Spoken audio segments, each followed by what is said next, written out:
Fentanyl is now the leading cause of death of Americans my age, of working age, and almost all of the fentanyl that comes into this country is manufactured in China. You have an increase of 800% of Chinese nationals who are being apprehended at the southern border. You can only begin to understand the complexity of the strategy of the Chinese Communist Party to interrupt and really destroy America in a significant way. These are soft attacks from Communist China. That was Indiana Congressman Jim Banks warning that China is exploiting the southern border. He joined me yesterday on Sunday Morning Futures. This is on top of all of the other bad behavior. China is refusing to take any blame for the U.S. fentanyl crisis. It released a report last week blaming, quote, deep-rooted social problems. Meanwhile, fentanyl underlying chemicals are made in China. Joining me right now is Congressman, the member of the Homeland Security Committee, Transportation and Infrastructure Committees, Anthony D'Esposito. Congressman, thanks very much for being here this morning. Your thoughts on all of these soft attacks? You have Communist China sending this surveillance balloon and breaching America's sovereignty a week and a half ago, shot down over South Carolina. And just this weekend, we're talking about 3 additional unidentified objects, likely surveillance crafts of some sort. But we're waiting on confirmation from the White House. No confirmation, no information whatsoever from Joe Biden, even though we've had these 3 unidentified objects this weekend and an attack at our southern border. The number of Chinese nationals apprehended at the southern border up 800% this fiscal year. Yeah, I think what it comes down to is I compare this to the Chinese are the sharks and they smell blood in the water. And unfortunately, the administration has allowed them to do that. As you said, apprehensions of Chinese nationals are up 800% since last year. In December of 2022, there were 931 Chinese nationals encountered. In December of 2021, the number was only 64. Obviously, the Department of Homeland Security is on the lookout for spies and threats. I mean, we've had over 156,000 migrant encounters in January of 2023. And unfortunately, our president is saying that his policies at the border are working. I just don't see it.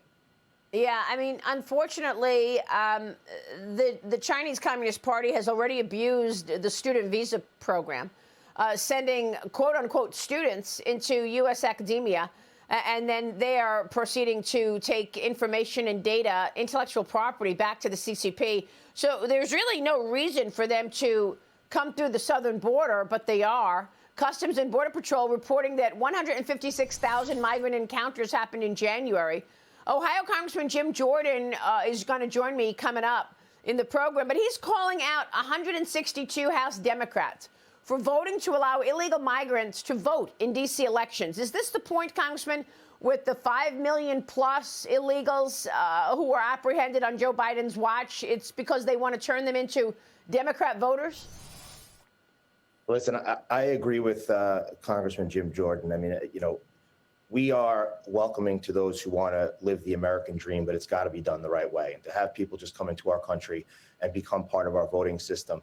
You know, during the debate for that bill last week, we were told that we were using people of D.C. As a piñata, which was completely ridiculous. What we were trying to get out to people is that we didn't want to allow Washington, D.C. to see what New York City has turned into after the dangerous bail reform laws, as well as allowing people to vote who are not U.S. citizens.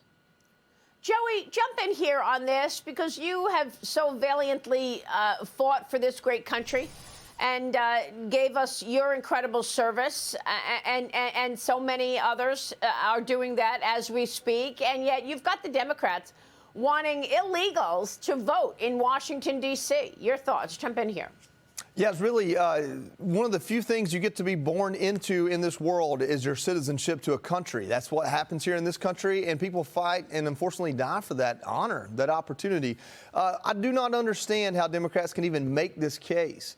But if we take a step back and look at this, Maria, they're talking about opening the floodgates at our border, and they call it working. They say it's working with tens of thousands, hundreds of thousands of people coming across the border.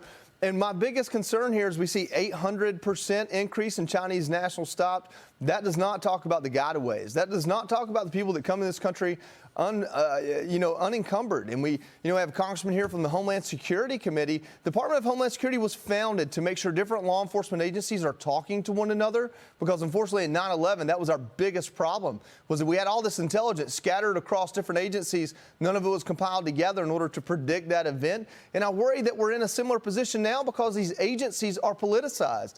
When we talk about local municipalities working really hard to keep their community safe, and then we look at what's happening with the FBI, do we really expect some of the bureaucrats there to allow that information to flow? Well, and then you've got the crime spikes, Congressman. The New York Post front cover this morning, back in crime, slamming Mayor Eric Adams for New York City's crime crisis. We've got new police data revealing that more than 170,000 felony crimes were reported in New York City just last year, the most since 2006. What can you do about it? Yeah, listen, it's up 20.4% from 2021.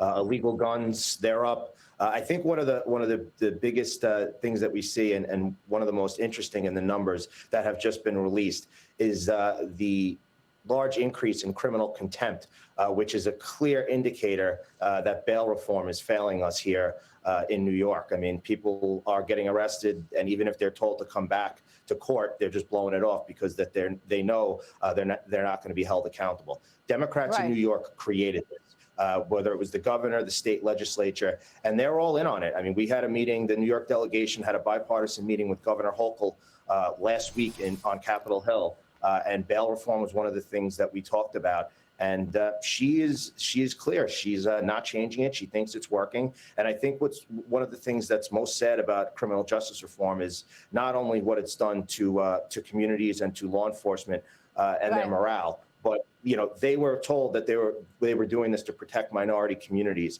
and they are the ones that have seen the most increase in violent crimes, and they are the ones that their communities are seeing body bag after body bag removed because of the increase in violence.